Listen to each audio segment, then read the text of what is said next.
Hai, balik lagi di channel ini. Apa kabar sahabat malam minggu semua? Kalau ngomongin modeling, pasti bayangan kita itu cantik, tinggi, semampai, kamera blitz di mana-mana. Tapi pada tahun 80-an, supermodel Indonesia harus mengalami kisah tragis sampai saat ini masih belum jelas nih siapa pelaku sebenarnya. Sebelum kita bahas, silahkan like, comment, dan subscribe channel ini agar semakin berkembang.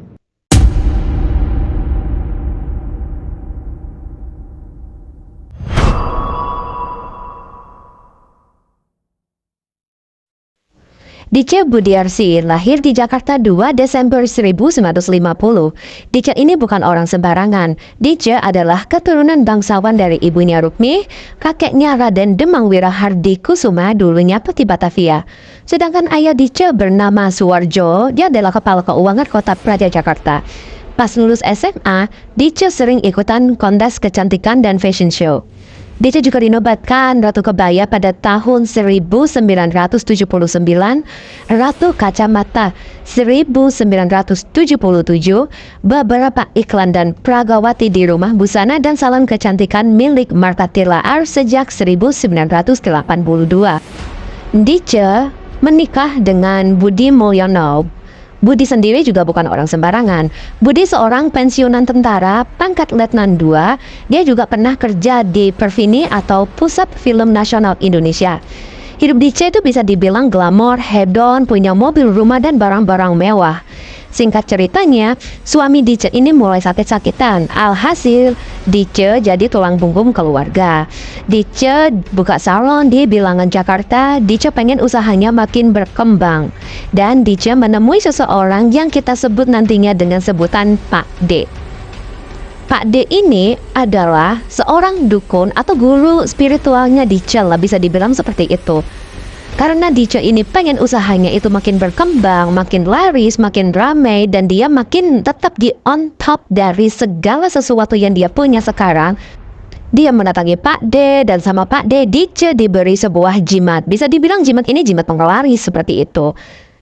Dan dari hubungan guru spiritual dan muridnya ini, Dice dan Pak D itu hubungannya semakin dekat, bisa dibilang seperti ayah dan anaknya sendiri.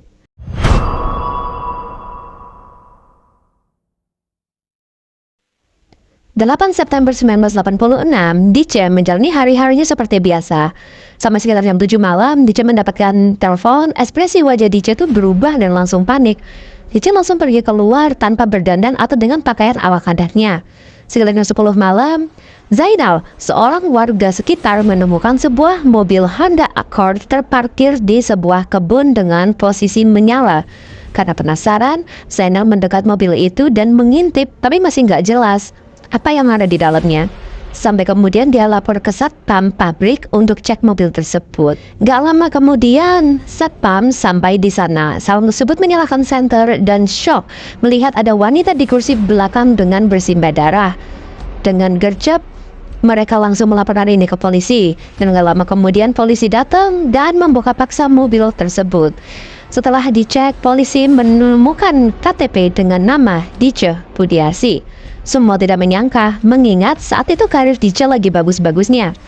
Jasad tersebut langsung diotopsi ke RSCM, dan dari hasil otopsi menyebutkan Dice meninggal karena 5 luka tembak, yaitu di bagian kepala belakang, dada, pundak, ketiak kanan, dan punggung di bagian kanan.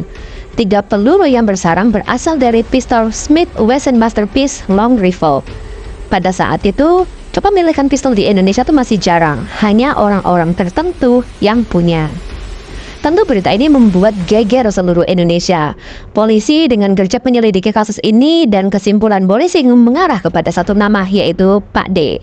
Tapi ingat ya, saksi pertama Zainal bilang di TKP pada saat kejadian dia bertemu dengan pria pakai jaket hitam. Apakah itu Pak D? Yang buat itu make sense juga karena Pak D ini adalah pernah menjadi anggota TNI. Tapi apa yang buat polisi itu menetapkan Pak D jadi tersangka? Opini polisi yang pertama, polisi menyimpulkan Dice itu sempat memberikan uang 10 juta rupiah ke Pak D untuk digandakan. Tapi uangnya itu dipakai sama Pak D, jadi uangnya itu habis. Pada itu membuat Pak D dan Dice itu cekcok dan berujung penghilangan nyawa Dice. Yang kedua, Pas ditangkap, Pak D juga terlibat kasus lain yaitu penghilangan nyawa seorang wanita berinisial ES. Karena menurut polisi, ES juga menjadi korban praktek pengadaan uang. Apakah Pak D terima dengan semua tuduhan itu? Tentu tidak. Jadi Pak D juga membantah nih kalau dia adalah pelaku. Jadi saat persidangan, saksi kunci menyebutkan di malam hari, di saat DJ ditemukan tewas, Pak D ada di rumah dan sedang berkumpul bersama saksi. Suami DJ juga bersaksi kalau DJ itu tidak pernah memberikan uang 10 juta ke Pak D. Sayangnya majelis hakim itu kayak tutup mata gitu. Tetap menetapkan Pak D sebagai tersangka kasus ini dan dijatuhi hukuman seumur hidup. Teori-teori juga mulai bermunculan kalau Pak D ini dijebak untuk menutupi pelaku utama kasus ini. Pak D tidak terima dikambing hitamkan dan Pak D keluarin kartu as.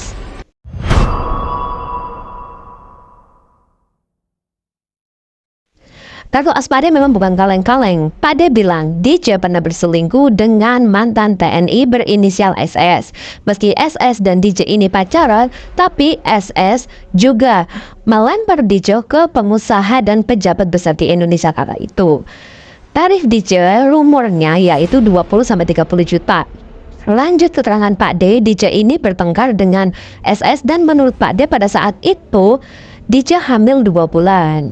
Teori paling gong yaitu seorang istri pengusaha berpandang atau tahu hubungan suaminya dengan DJ menyewa pembunuh bayaran untuk habisin si DJ. Dan ini diduga juga keluarga istri pengusaha ini bukan orang sembarangan.